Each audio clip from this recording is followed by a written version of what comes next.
दोस्तों, कभी कभी हम अपने जीवन में इतना परेशान हो जाते हैं कि हमें समझ नहीं आता कि हम इस दुनिया में क्यों आए हैं। अगर हमें मरना ही है तो हमारा जन्म क्यों हुआ है। यद्यपि हम सभी जानते हैं कि एक दिन हमें इस शरीर को छोड़ना होगा, हम फिर भी शरीर और माया रूपी पृथ्वी से इतने जुड़े हुए क्यों हैं। ये वो स्थिति है जिसमें हम अपनी बात किसी से शेयर नहीं कर पाते और हमें जवाब नहीं मिल पाता। दोस्तों, पूरा वीडियो देखें। आज के वीडियो में हमारे सभी सवालों के जवाब हैं। इस वीडियो में महान दार्शनिक जे कृष्णमूर्ति ने जीवन और मृत्यु से जुड़े सवाल पूछे हैं। पूरा वीडियो देखने के बाद मुझे विश्वास है कि आपको अपने हजारों अनुत्तरित प्रश्नों के उत्तर मिल जाएंगे। प्रश्नकर्ता पूछते हैं, क्या जीवन और मृत्यु दो अलग चीजें हैं? कृष्णमूर्ति कहते हैं, आपके लिए मृत्यु का क्या अर्थ है? क्या आपने कभी इस प्रश्न पर विचार किया है, या क्या आप उस भयानक घटना को स्थगित कर देते हैं और आगे बढ़ते हैं, यह जानते हुए भी कि आपके चारों ओर मृत्यु है? जब आप सुदूर पूर्व में हाल के युद्धों के पीड़ितों को देखते हैं, वह भयावह पीड़ा, दुख, अद्भुत पेड़ों को नष्ट करना, और एक गरीब बच्चा जो यह नहीं जानता कि यह सब क्या है, सड़क के किनारे रो रहा है, जब आप वह सब देखते हैं तो क्या होता है? मौत। आपने इस पर जरूर विचार किया होगा। क्या हम में से अधिकांश के लिए मृत्यु का अर्थ जीवन का अंत है? क्या हम इसी बात से भयभीत हैं? और हमारा दैनिक जीवन क्या है जिससे हम इतने अधिक जुड़े हुए हैं? क्या मैं आपसे पूछ सकता हूं, क्या आपने इसके बारे में कभी सोचा है? क्या आपने इसकी जांच की है? क्या आपने इस विशाल समस्या पर शोध किया है जिसने आदिकाल से मनुष्य का सामना किया है? आपके लिए इसका क्या मतलब है? प्रश्न पूछने वाला बोला, मृत्यु शरीर का अंत है। कृष्णमूर्ति कहते हैं, केवल शरीर का अंत ही नहीं। आपके लिए मृत्यु का क्या अर्थ है? क्या आप जानते हैं मृत्यु का मतलब क्या होता है? प्रश्न पूछने वाला बोला, हम जो हैं उसका अंत मृत्यु है। कृष्णमूर्ति कहते हैं, सर, आप किसी को मरते हुए देखते हैं, ताबूत में रखते हैं, ढेर सारे फूल डालते हैं, शव वाहन में रखते हैं और कब्रिस्तान ले जाते हैं। क्या आपने कभी इसे देखा है? इसका अवलोकन किया है? इसका क्या मतलब है? ताबूत में वह पुरुष या महिला? क्या आप इस पर प्रतिक्रिया नहीं देते? क्या आप यह नहीं पूछते, इस सब का क्या मतलब है? जीने का क्या मतलब है? मरने का मतलब क्या है? आप मृत्यु देखते हैं, आपका मित्र, आपका बेटा, आपका भाई, चाचा। आपके लिए इसका क्या मतलब है? कोई मर रहा है। वियतनाम में एक आदमी को इतनी बेरहमी से और बेकार तरीके से मार दिया गया। और जीना क्या है? जिंदगी क्या है? तुम मत पूछो। आपके लिए जीने का क्या मतलब है? वास्तविक दैनिक जीवन, कार्यालय, कारखाना, झगड़े, महत्वाकांक्षाएं, रिश्तों में शाश्वत संघर्ष, क्रूरता, हिंसा, आशाएं, व्याकुलता, सुख, भय, वह सब जो जी रहा है, वास्तव में क्या चल रहा है? आजीविका कमाना, बौद्धिक तर्क, प्रौद्योगिकी, विज्ञान ने जो अपार प्रगति की है, और मेरा दैनिक दुख का जीवन, अंतहीन संघर्ष, कभी कभार खुशी और खुशी के साथ विशाल यादें, जो चीजें चली गई हैं उनकी यादें, ये सब मेरा जीवन है ना? व्यक्ति हमेशा झात के क्षेत्र में, अतीत के क्षेत्र में रहता है। यही हमारा जीवन है। हताशा, किसी चीज के साथ पहचाने जाने की इच्छा, संघर्ष, द्वंद्व, प्यार न होना और प्यार पाने की चाहत, अकेलापन, तकनीकी ज्ञान की अभिव्यक्ति, अपनी पत्नी या पति के साथ आपका रिश्ता, अपार भय, वो चीजें जो हैं छिपा हुआ, जिसके बारे में आप किताबों में पढ़ते हैं और किताब से पहचानने की कोशिश करते हैं कि आपके साथ क्या हो रहा है। क्या यह आपका पूरा जीवन नहीं है? प्रश्न पूछने वाला बोला, जीवन समय है और मृत्यु शायद समय से बाहर जाना है। कृष्णमूर्ति कहते हैं, मुझे नहीं पता, यह आपका विचार है। हम पता लगाने जा रहे हैं। आपका जीवन और दुनिया भर में मनुष्यों का जीवन एक निरंतर संघर्ष है, आजीविका कमाने के लिए, जीवित रहने के लिए, बीमारी, दर्द, नैतिक बनने की कोशिश, उचित व्यवहार करने की कोशिश, या व्यवहार को अस्वीकार करना और कुछ पूरी तरह से अलग करने की कोशिश करना। इस भगवान या उस भगवान की पूजा करें, या नास्तिक, साम्यवादी या समाजवादी बने। यही हमारा जीवन है, इसका पूरा क्षेत्र है, और हम उससे चिपके रहते हैं क्योंकि वही एकमात्र चीज है जिसे हम जानते हैं। तो मन मृत्यु से बचता है क्योंकि वह नहीं जानता कि क्या होने वाला है। मूलतः यह कहता है, मैं जीवितों को जानता हूं, चाहे वह कितना भी कठिन, कितना भी दर्दनाक, कितना भी सुखद, कितना भी कष्टकारी, विनाशकारी हो, मैं बस इतना ही जानता हूं और उसी पर कायम हूं। मैं दूसरे को नहीं जानता। मैं अटकलें लगा सकता हूं, मैं आविष्कार कर सकता हूं, मैं तर्कसंगत बना सकता हूं, मैं इसके बारे में अद्भुत विश्वास रख सकता हूं, लेकिन तथ्य यह है कि मैं झात से जुड़ा हुआ हूं। इसलिए मन हमेशा रिश्ते में, किसी स्थायी चीज में सुरक्षा की तलाश में रहता है। मन हमेशा इसकी मांग करता रहता है, और वह सुरक्षा झात के क्षेत्र में है। झात ज्ञान, अनुभव, स्मृति है। तो कोई कह सकता है कि जीना एक बड़ा कष्ट है, जिसमें कभी कभार कुछ और झलकता है, और मृत्यु अज्ञात है। और इसलिए जीवित, झात और अज्ञात मृत्यु के बीच एक लड़ाई है। प्राचीन मिस्रवासियों और अन्य लोगों ने अपने फर्नीचर, हाथी दांत, सुंदर मुखौटे, सुंदर आभूषण, दास और पेंटिंग को दूसरी दुनिया में ले जाने की कोशिश की, जिसमें वे विश्वास करते थे। एशिया में वे कहते हैं कि मैं के रूप में एक स्थायी इकाई है, आत्मा, जो कि होगी वर्तमान में धर्माचरण से भावी जीवन में सुधार होता है। इसीलिए वे पुनर्जन्म में विश्वास करते हैं। इससे उनका तात्पर्य बेहतर जीवन से है। और यद्यपि वे ऐसा मानते हैं, यह सब केवल शब्द हैं, क्योंकि दैनिक जीवन में उनका व्यवहार सामान्य, क्रूर, ईर्ष्यालु है। इसलिए विश्वास कोई मायने नहीं रखता। जो मायने रखता है वह झात के क्षेत्र में उनका आनंद या उनका आनंद है। जब आप यह सब देखते हैं, प्राचीन काल से लेकर आज तक, जो पुनरुत्थान में विश्वास करते हैं और जो पुनर्जन्म में विश्वास करते हैं, जो केवल वर्तमान की पूजा करते हैं, वे हमेशा झात में जी रहे हैं। आइए उससे शुरुआत करें। वह क्या है जो झात है, जिससे हम चिपके रहते हैं? मैं अपने जीवन से जुड़ा हुआ हूं। किस लिए? प्रश्न पूछने वाला बोला। क्योंकि मुझे खालीपन से डर लगता है। कृष्णमूर्ति कहते हैं, क्या आप जानते हैं इसका क्या मतलब है? या यह सिर्फ शब्द हैं? क्या आप उससे चिपके हुए हैं? मन झात से क्यों चिपकता है और उस चीज से क्यों बचता है जिसे मृत्यु कहा जाता है? मन इससे क्यों चिपकता है? प्रश्न पूछने वाला बोला। मुझे लगता है कि मैं अपने जीवन का आनंद लेता हूं। कृष्णमूर्ति कहते हैं, क्या आपके पास केवल यही एक चीज है? क्या आप बस अपने जीवन का आनंद ले रहे हैं और इसलिए आप उससे चिपके हुए हैं? प्रश्न पूछने वाला बोला, मुझे एहसास है कि दर्द भी होता है। कृष्णमूर्ति कहते हैं, आपको एहसास होता है कि दर्द है, निराशा है, आनंद सहित सब कुछ है, और आप उससे चिपके रहते हैं। क्या कारण है कि मन किसी ऐसी चीज से चिपक जाता है जो इतनी क्षणभंगुर है? हो सकता है कि मुझे आज आनंद मिले और उस आनंद से कल दुख मिले, और मैं जानता हूं कि यह आनंद इतना क्षणभंगुर है, फिर भी मैं उससे चिपका रहता हूं। क्यों? प्रश्न पूछने वाला बोला, यही एकमात्र चीज है जो मैं जानता हूं। कृष्णमूर्ति कहते हैं, मन उस चीज से क्यों चिपकता है जो इतनी क्षणभंगुर है? प्रश्न पूछने वाला बोला, यही एकमात्र चीज है जो हमें मिली है। कृष्णमूर्ति कहते हैं, आपके पास क्या है? इसकी जांच करें। आपके पास क्या है? बुढ़ापे के सारे कष्ट, रोग, पीड़ा। आपका मन उस चीज से क्यों चिपक जाता है जिसे आप झात कहते हैं, उसके अंदर सभी दर्द और रोष के साथ? क्या ऐसा इसलिए है क्योंकि झात उसे सुरक्षा देता है? प्रश्न पूछने वाला बोला, यह हमें जीवन देता है। कृष्णमूर्ति कहते हैं, तो आप जीवन को यह युद्ध, यह प्रक्रिया कहते हैं, क्या यही है? यदि मृत्यु में तुम्हें कुछ स्थायी, सुरक्षित मिल जाए तो तुम्हें वह भी अच्छा लगेगा, है ना? तो मन सुरक्षा चाहता है, चाहे वह कितना भी क्षणभंगुर, कितना भी दर्दनाक, कितना भी विनाशकारी, हिंसक या आनंददायक हो। उसमें कुछ सुरक्षा, कुछ अस्तित्व की भावना, कुछ जानने की भावना है। झात मन को सुरक्षा की भावना देता है, इसलिए मन उससे चिपक जाता है। क्या आप मृत्यु को उसी प्रकार जान सकते हैं जिस प्रकार आप जीवन को जानते हैं, जिससे आप चिपके रहते हैं?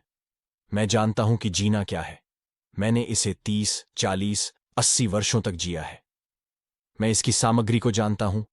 पहाड़ियों और घास के मैदानों की सुंदरता, पत्तियों की आवाजाही, शांत समुद्र, मैंने यह सब जाना है, इसे देखा है। मैं इसे जानता हूं, मैंने इसे महसूस किया है, मैंने इसे जिया है, मैंने इसे झेला है। मैं सभी प्रकार के अनुभवों, मनोदशाओं, सुखों और दर्द से गुजरा हूं। मैं इसे अच्छी तरह से जानता हूं और इस पर कायम हूं। क्या मैं भी उसी तरह जान सकता हूं जैसे मैं इस क्षेत्र को, मृत्यु नामक चीज को जानता हूं? अगर मैं दोनों को जानता हूं तो कोई दिक्कत नहीं है। क्या मैं जान सकता हूं जैसे मैं जीना जानता हूं, मृत्यु का क्या अर्थ है? मैंने दर्द, गंदगी, क्रूरता, भूखमड़ी, सब कुछ के साथ जीना स्वीकार कर लिया है। मुझे पता है कि इसका क्या मतलब है। क्या मैं मृत्यु नामक इस अत्यंत रहस्यमय चीज को भी जान सकता हूं? वह प्रश्न पूछकर मैं पता लगाऊंगा, पूछताछ करूंगा। मैंने वास्तव में जीवन के बारे में, अस्तित्व की इस पूरी प्रक्रिया के बारे में कभी पूछताछ नहीं की है। मैंने इसे स्वीकार कर लिया है। मैंने इसमें कष्ट सहा है। मैं इसके साथ नरक से गुजरा हूं। क्या मैं भी इस मृत्यु नाम की चीज को जान सकता हूं, इसकी जांच कर सकता हूं? मैंने जीना स्वीकार कर लिया है और मैंने मृत्यु स्वीकार कर ली है, लेकिन कभी जांच नहीं की। इसलिए हम जीवित और मरने वाले दोनों की जांच करने जा रहे हैं। क्या सारा अस्तित्व, हर कोई इसी युद्ध में जी रहा है? युद्ध का अर्थ है सुख, दुख, सब कुछ। पूछताछ करने पर मैं देखता हूं कि यह जीना नहीं है, कि यह एक भयानक स्थिति है। मैंने इसकी जांच की है, मैंने इसकी खोज की है, और मैं कहता हूं, मनुष्य को इस तरह से क्यों जीना चाहिए? यह बिल्कुल गलत है। मैं उससे बिल्कुल अलग जीवन जीने का एक तरीका ढूंढूंगा। जीवन जीने के बारे में मेरी जांच ने मुझे दिखाया है कि व्यक्ति जिस तरह जीता है और सोचता है उसका कोई मतलब नहीं है। और बहुत बहुत गहराई से जांच करने पर मुझे पता चला कि इसका एक बिल्कुल अलग अर्थ है। मैं खुद ही पता कर रहा हूं, मैं इसमें चला गया हूं। और मैं कहता हूं कि मुझे मृत्यु के बारे में भी जांच करनी चाहिए। मुझे यह पता लगाना चाहिए कि इसका वास्तव में क्या मतलब है। भयभीत न हो, इसे दूर न रखें, स्पष्टीकरण न दें, कुछ नहीं। मैं पूछताछ करने जा रहा हूं, पता करूंगा। मैं मृत्यु से भयभीत हो गया हूं, क्योंकि मैंने कभी इसके बारे में पूछताछ नहीं की, ये नहीं जाना कि इसका क्या मतलब है। तो मैं इसमें चला गया हूं। अब मेरे मन ने यह जानने की कोशिश की है कि जीना क्या है और मरने का क्या मतलब है। तो यह कहता है कि जीना और मरना दोनों एक समान है। क्या आपने जीने के अर्थ के बारे में गहराई से पूछताछ की है? मैं जानता हूं तुमने जीना ही दर्द मान लिया है। क्या वह जीवित है? प्रश्न पूछने वाला बोला, आपको इसके लिए मरना होगा। कृष्णमूर्ति कहते हैं, नहीं, किसी भी बात पर मरो मत, बस इसे देखो, पूछताछ करो, पता लगाओ। तुम्हारे पास एक दिमाग है, तुम्हारे पास जबरदस्त अनुभव है, तुम्हारे पास हर तरह का ज्ञान है। पता लगाओ कि क्या यह जीवित है। यह भयानक चीज मनुष्य ने जीवन से बनाई है, वह जीवित नहीं है। और आप जीने का अर्थ केवल तभी पा सकते हैं जब आप उस ढांचे को पूरी तरह से त्याग दें जो मनुष्य ने मिलकर बनाया है। इसलिए यदि आप गहराई से जीने का अर्थ नहीं खोज पाते हैं और इसलिए अस्तित्व को वैसे ही स्वीकार कर लेते हैं जैसा वह है, तो आप मृत्यु के बारे में पूछताछ करने में असमर्थ हैं। क्योंकि जीने की जांच में तुम्हें पता चलेगा कि मौत की जांच कैसे की जाती है। वे दो अलग अलग चीजें नहीं हैं। आप जो जीवन जीते हैं, क्या वह जीवन है? क्या यह एक बुद्धिमान, समझदार इंसान का तरीका है? क्या यही जीने का तरीका है? आप क्या कहते हैं? प्रश्न पूछने वाला बोला, यह जीवित नहीं है। कृष्णमूर्ति कहते हैं, ठीक है, अगर यह जीवित नहीं है तो आप इसके बारे में क्या करेंगे? क्या आप जीवन जीने का यह तरीका स्वीकार करते हैं? यदि आप नहीं करते हैं तो अगला कदम क्या है? प्रश्न पूछने वाला बोला, मैं जीवन जीने का दूसरा तरीका खोजना चाहता हूं। आप जीवन जीने का दूसरा तरीका खोजना चाहते हैं। आप कैसे पता लगाते हैं? यदि यह जीने का तरीका नहीं है और आप जीने का दूसरा तरीका खोजना चाहते हैं, तो आप कैसे पता लगाएंगे? आप केवल पूछताछ के माध्यम से ही पता लगा सकते हैं, जिसका अर्थ है एक ऐसा दिमाग जो बिना किसी दिशा या मकसद के देखने में सक्षम है। जब आपके पास कोई मकसद होता है तो वह निर्देशित होता है और इसलिए विकृत होता है। इसीलिए जो मन जीवन के बारे में पूछताछ करता है, उसके पास पूछताछ करने का कोई मकसद नहीं होना चाहिए और इसलिए वह पूछताछ करने के लिए स्वतंत्र है, एक वैज्ञानिक की तरह जो किसी मकसद के साथ नहीं आता है, बल्कि केवल यह देखता है कि माइक्रोस्कोप के नीचे क्या हो रहा है। मैं किसी भी हालत में इस तरह का जीवन स्वीकार नहीं करूंगा। मैं उस तरह से जीना नहीं चाहता। इसलिए मेरा मन पूछता है कि इसकी जांच कैसे की जाए। क्या जीने का कोई अलग तरीका है? जीने का एक अलग तरीका खोजने के लिए और इसलिए अस्तित्व का एक अलग अर्थ खोजने के लिए मुझे उस दिमाग के साथ आना होगा जो पूर्वाग्रहग्रस्त नहीं है, भयभीत नहीं है, नहीं जानता कि क्या होने वाला है, लेकिन पता लगाने जा रहा है। इसका मतलब है एक ऐसा दिमाग जिसे इस बात का कोई डर नहीं है कि वह क्या खोजेगा। तो इसी प्रकार मन को मृत्यु के बारे में पूछताछ करनी होगी। यदि आप भयभीत हैं तो यह पूछताछ नहीं कर सकता। यदि आप कहते हैं, मुझे जीवित रहना चाहिए, मेरा अगला जीवन थोड़ा बेहतर होना चाहिए, तो इसका कोई मतलब नहीं है। इसलिए मन को बिना किसी उद्देश्य और बिना किसी डर के पूछताछ करने में सक्षम होना चाहिए।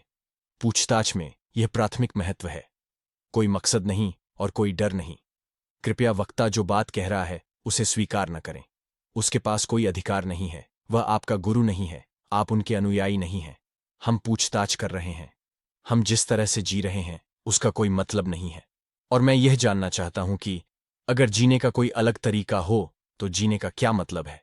मैं देखता हूं कि जीने का एक अलग तरीका है जब कार्रवाई में, विचार में, पर्यवेक्षक और अवलोकन में कोई विभाजन नहीं होता है।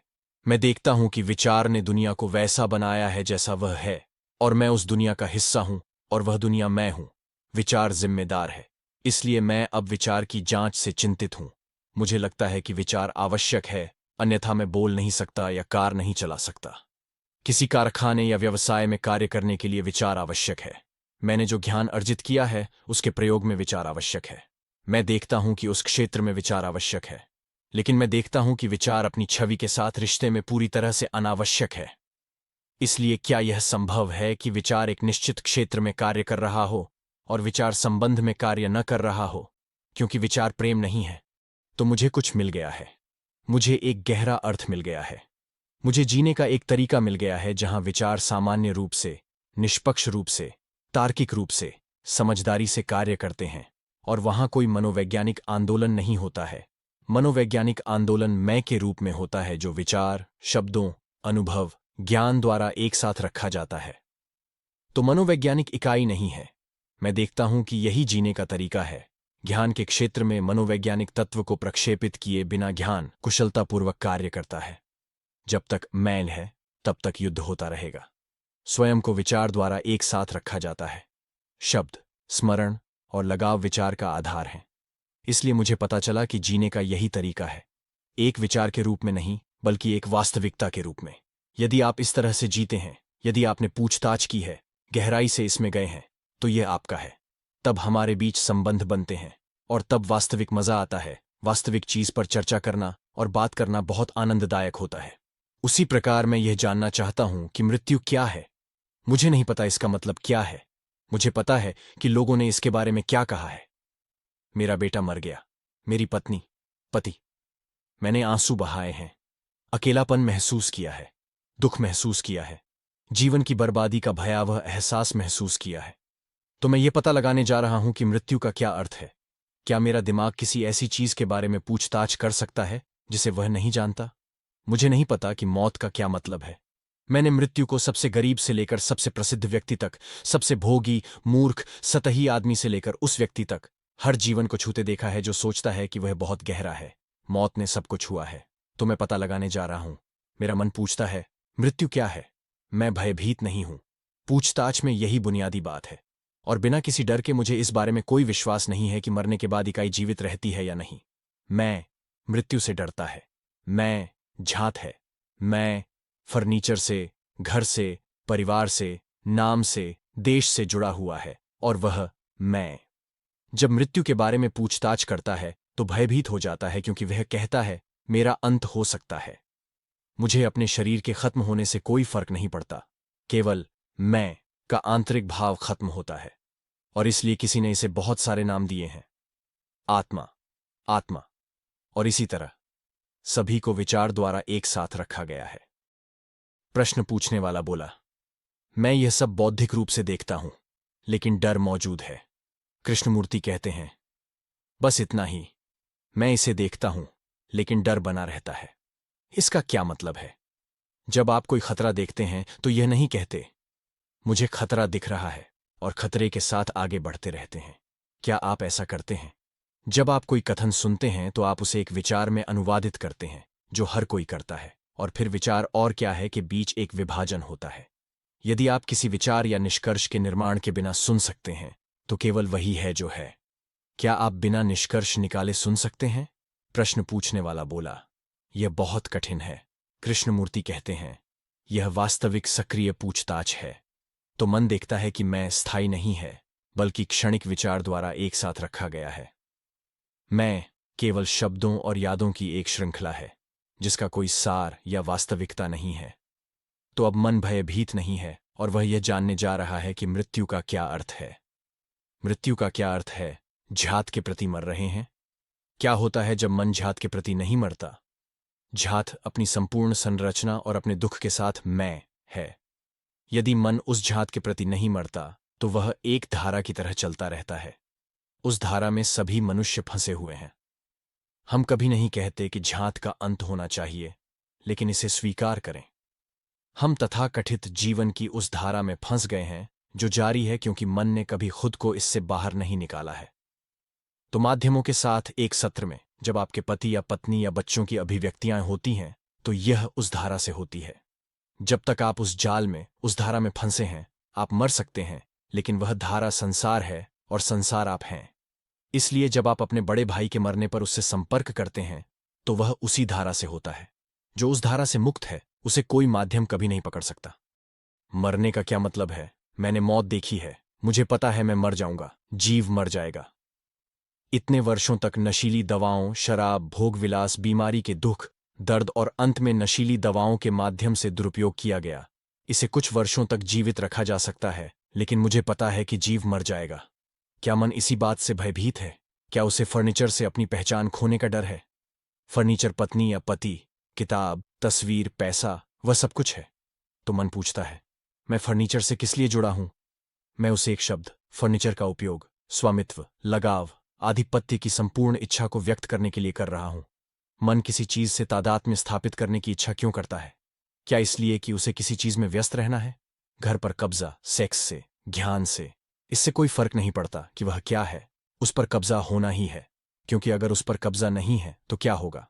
हर प्रकार का व्यवसाय एक जैसा है, कोई भी महान या नीच व्यवसाय नहीं है। जब मन व्यस्त होता है तो उसे लगता है कि वह जीवित है, वह गतिशील है, वह काम कर रहा है, उसे वास्तविकता का एहसास होता है। लेकिन जब मैं व्यस्त नहीं होता तो क्या होता है? प्रश्न पूछने वाला बोला, इसका अस्तित्व नहीं है। कृष्णमूर्ति कहते हैं, रुको, आपने इसका अन्वेषण नहीं किया है, आप पहले ही किसी निष्कर्ष पर पहुंच चुके हैं। मन क्यों व्यस्त है? उस मन का क्या होता है जो व्यस्त नहीं है? क्या आपको इसका पता चला? प्रश्न पूछने वाला बोला, यह देखता है। कृष्णमूर्ति कहते हैं, क्या आपने स्वयं पता लगाया है कि उस दिमाग का क्या होता है जो व्यस्त नहीं है? प्रश्न पूछने वाला बोला, यह खाली है। कृष्णमूर्ति कहते हैं, तुम्हें कैसे पता? प्रश्न पूछने वाला बोला, यह तब खाली होता है जब इस पर कब्जा न हो। कृष्णमूर्ति कहते हैं, आप विचारों के साथ काम कर रहे हैं, उस दिमाग की वास्तविकता के साथ नहीं जिसने खोजबीन की है। इस बात पर गौर किया है कि उस दिमाग का क्या होता है जो व्यस्त है, उस जीवन का क्या होता है जो दर्द, खुशी, सफलता, ऊब, अकेलेपन से भरा हुआ है। समस्या। यदि यह समस्याओं से घिरा नहीं है तो क्या यह एक खोखला जीवन है? यदि यह दर्द, सुख, अपने देवताओं और बाकी सभी चीजों में व्यस्त नहीं है तो क्या यह एक बिगड़ता हुआ जीवन है? प्रश्न पूछने वाला बोला, नहीं। कृष्णमूर्ति कहते हैं, ना मत कहो, तुम्हें इसके बारे में पता नहीं है, आप सिर्फ शब्दों में उलझे हुए हैं। जब मन व्यस्त नहीं होता तो क्या वह खाली दिमाग, सुस्त दिमाग, बिगड़ता हुआ दिमाग होता है? पता लगाओ, स्वयं इसका परीक्षण करो। यदि आप व्यस्त नहीं हैं तो क्या होगा? दूसरा धंधा चुन लेता है ना। यदि मैं किसी भी चीज में व्यस्त नहीं हूं तो क्या होगा? तो आप व्यस्त हैं और आप व्यस्त रहते हुए ही मर जाते हैं, और जिसे आप जीना कहते हैं। इसलिए मरना और जीना व्यवसाय है। आप कभी नहीं कहते, मुझे पता है कि मैं व्यस्त हूं, मैं पता लगाऊंगा कि व्यस्त न होने का क्या मतलब है।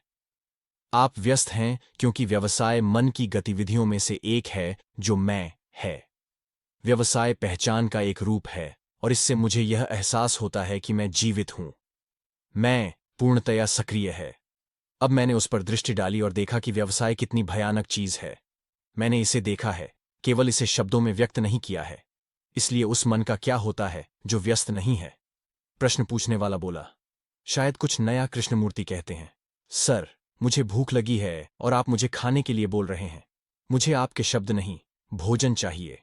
तुम शब्दों से अपनी भूख भर रहे हो। मैं यह जानना चाहता हूं कि उस दिमाग का क्या होता है जो व्यस्त नहीं है, कभी भी, केवल एक ही व्यवसाय में नहीं। ऐसा कौन सा मन है जो व्याप्त है, और यदि नहीं है तो उसका क्या होगा? उस मन का क्या होता है जिसने जीवन और जीने के बारे में पूछताछ की है? सुबह से रात तक जीना और रात में सपने देखना और उन सपनों की व्याख्या करना इतना व्यस्त हो गया है। इस पर अनंत काल तक कब्जा किया गया है, कभी भी गैर कब्जे का एक क्षण भी नहीं आया, और वह भी मृत्यु से व्याप्त है। और क्या होगा? वहां भी कभी गैर भोग का क्षण नहीं आता। तो सवाल यह है कि जब मन बिल्कुल भी व्यस्त नहीं होता तो क्या होता है? क्या होता है? क्या यह खालीपन है? वह खालीपन क्या पतनशील है? क्या वहां बिल्कुल शून्यता है या केवल अवलोकन है और कुछ नहीं? वह अवलोकन अवलोकन करने वाले पर्यवेक्षक का व्यवसाय नहीं है। यदि केवल अवलोकन ही होता है तो क्या होता है? क्या निरीक्षण करने लायक कुछ है या बिल्कुल कुछ भी नहीं है? हर कोई बिल्कुल कुछ न होने से डरता है, और क्योंकि आप कुछ बनना चाहते हैं तो आप हर चीज में व्यस्त रहते हैं। आपकी सारी समस्याएं उसी से उत्पन्न होती हैं। अब यदि आप स्पीकर के साथ इसमें गए हैं तो आप देखेंगे कि जीवन और प्रेम और मृत्यु एक ही चीज है, और इसकी समझ उस असाधारण चीज की समझ है जिसे जीवन कहा जाता है। पूरी तरह से अलग तरीके से जीना, बिना व्यवसाय के और इसीलिए बिना किसी संघर्ष के। और जो मन द्वंद्व में नहीं है वह मृत्यु से मुक्त है। एक राज्य है जो कालातीत है और इसलिए अविश्वसनीय रूप से विशाल है। यदि आप इस पर आते हैं तो यह सबसे अद्भुत चीज है। मैं इसमें जा सकता हूं, लेकिन विवरण वर्णित नहीं है। यह आपके लिए है कि आप स्वयं को देखकर सीखें। कोई किताब, कोई शिक्षक आपको इसके बारे में नहीं सिखा सकता। किसी पर निर्भर न रहें, आध्यात्मिक संगठनों से न जुड़ें, इसे स्वयं से सीखना होगा। और वहां मन उन चीजों की खोज करेगा जो अविश्वसनीय हैं, लेकिन उसके लिए कोई विखंडन नहीं होना चाहिए और इसलिए अत्यधिक स्थिरता, तेजी, गतिशीलता होनी चाहिए। ऐसे मन के लिए कोई समय नहीं है और इसलिए मृत्यु और जीवन की इस पूरी अवधारणा का बिल्कुल अलग अर्थ है। तो दोस्तों, अब तक वीडियो में बने रहने के लिए बहुत बहुत धन्यवाद। वीडियो को लाइक करना ना भूलना और साथ में चैनल को सब्सक्राइब भी कर देना। जल्द मिलते हैं नेक्स्ट वीडियो में, तब तक के लिए बाय बाय।